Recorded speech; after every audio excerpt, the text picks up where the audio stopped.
Dear student, आज examination countdown का 56 days यानी कि मेरा ये 5वां वीडियो आज आप लोगों के बीच में मैथ मेंसुरेशन के एक इंपॉर्टेंट टॉपिक कौन से रिलेटेड है।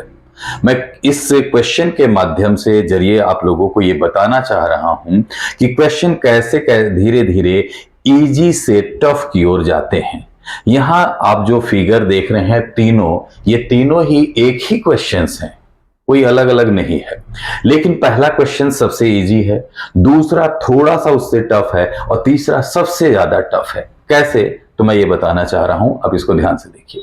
पहले क्वेश्चन में फर्स्ट फिगर में रेडियस 7 सेंटीमीटर दिया गया है, स्लैंट हाइट 25 सेंटीमीटर दिया गया है और कर्व सरफेस एरिया फाइंड करना है।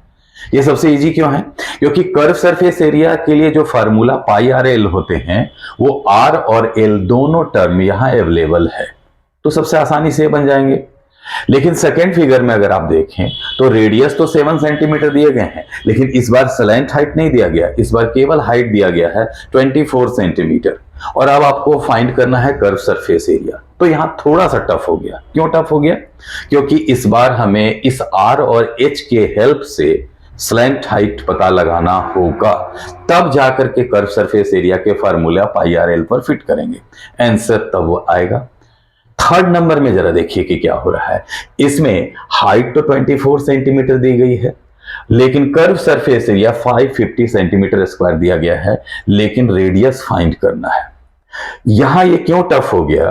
क्योंकि कर्व सरफेस एरिया के लिए जो टर्म रेडियस और स्लैंट हाइट होने चाहिए थे वो यहां अवेलेबल नहीं है, बल्कि इन दोनों के अलग हाइट जिसकी अभी रिक्वायरमेंट नहीं थी वो 24 सेंटीमीटर दी गई है और बदले में कर्व सरफेस एरिया दे दिया गया है।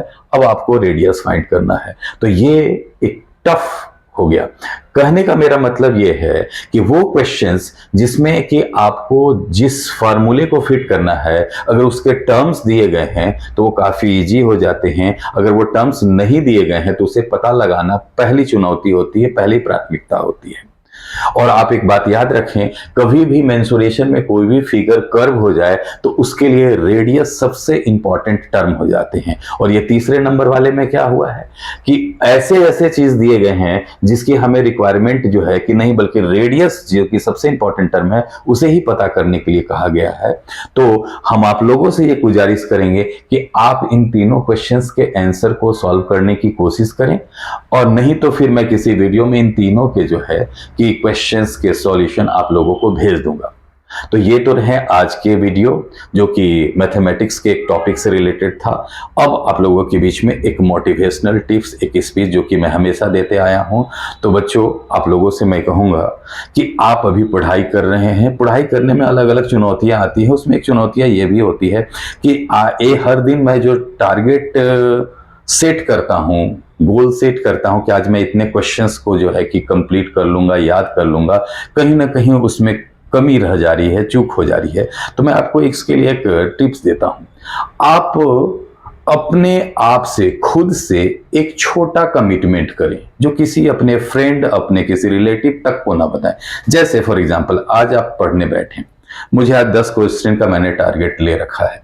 खुद से कमिटमेंट करें कि ओके, अगर 10 क्वेश्चंस मैंने कर लिया तो मैं आज 15 मिनट मोबाइल में कुछ रील्स वगैरह कुछ देखूंगा।